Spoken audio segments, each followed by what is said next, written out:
Hey everyone, it's CryptoKyle here. I haven't been publishing a video in a little bit, but I've been making them. I just haven't had time to post them on YouTube. This is the daily chart. I just want to go over this real quick because I think we're going to see a pretty significant pullback now finally on Bitcoin.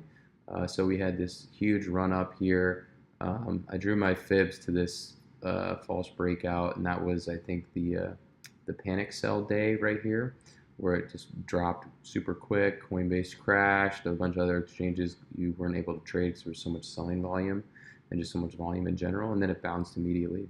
Then we went all the way up into our extension up here. Huge profit taking area. It was way overextended off the moving average, and then now we're finally seeing the red candles that I've wanted to see some consolidation. So I'm going to redraw my fib here, because I don't think this is a significant pullback enough like we're going to see now.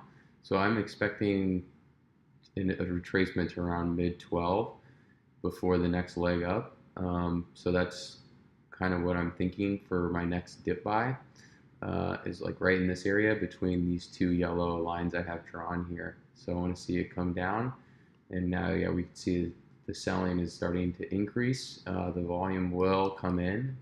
That's just what's going to happen because people are going to start panicking again potentially, and new buyers are going to see that, and they're going to get kind of greedy, and they're going to put in buy orders down in this area, I would say. So just keep that in mind. Some other coins I'm looking at are this guy here. So I ended up buying this one, small size.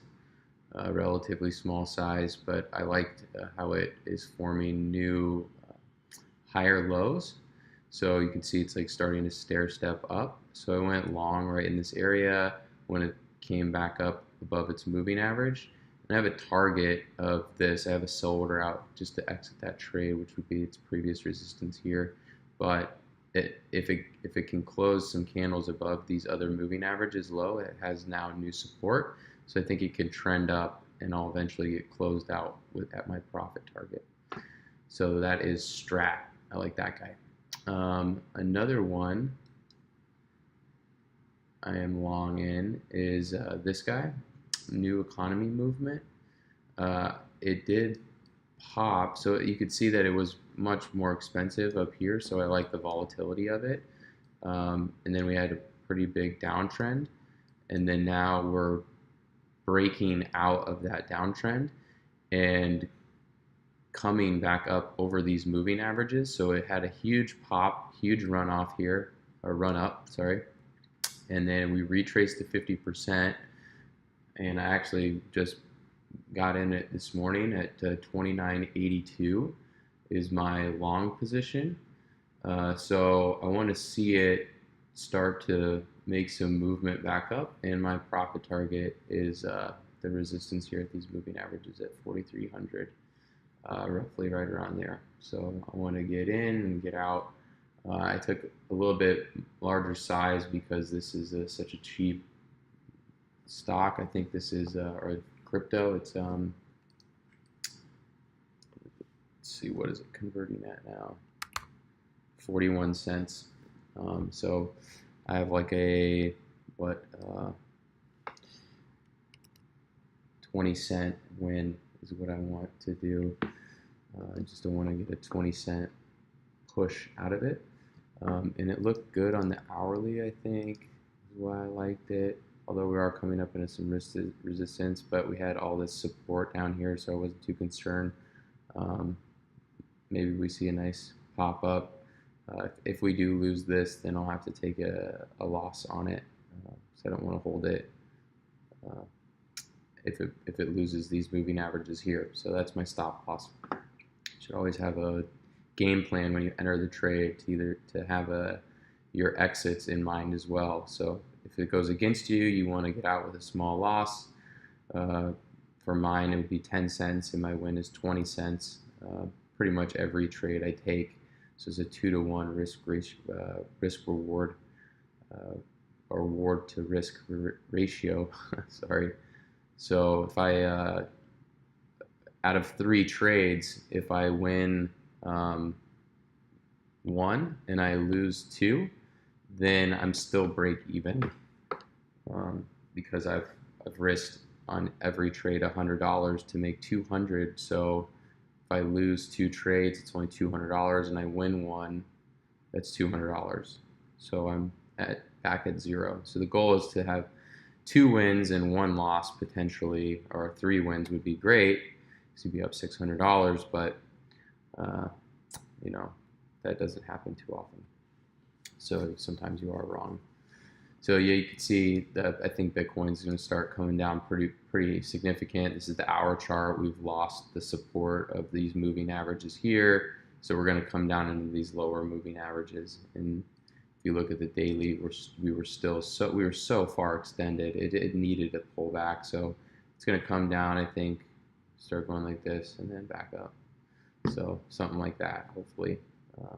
There's no catalyst now for it to just crash, except the fact that futures start trading tomorrow. So I don't know what impact that's going to have on pricing and the market in general. So like institutional investors now are able to speculate the price of Bitcoin, and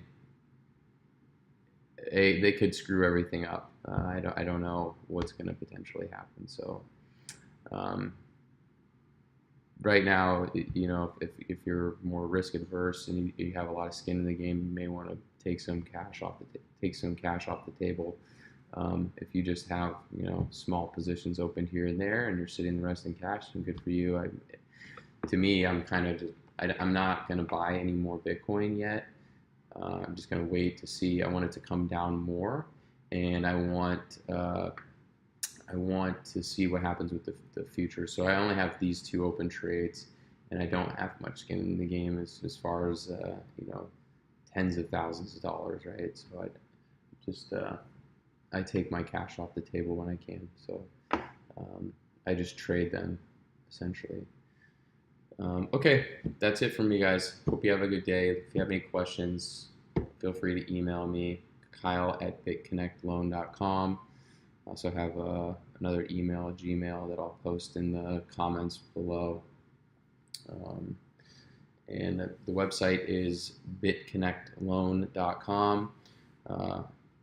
I think we're seeing some pretty nice payouts in BitConnect still. The volatility payouts got really low, and it concerned me. But now we're back up over 100% or 1% every day.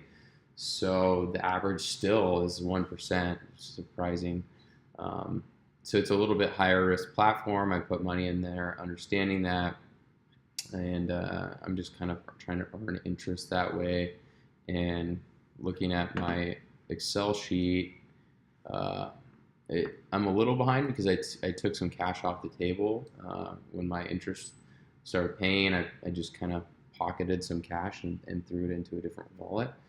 But now so I'm a little behind as far as what the active investment should be today. I think it's only like $40 or $50 behind because I wasn't reinvesting. And now I'm going to start reinvesting again, just to kind of let it ride, stick to the original game plan of just trying to run up that active investment up to enough where I'm making maybe $200-300 a day. My ultimate goal was $500 a day, if I can get there in time and everything works out. So you can check out the site. I got a bunch of content on it. All right, guys. Cheers.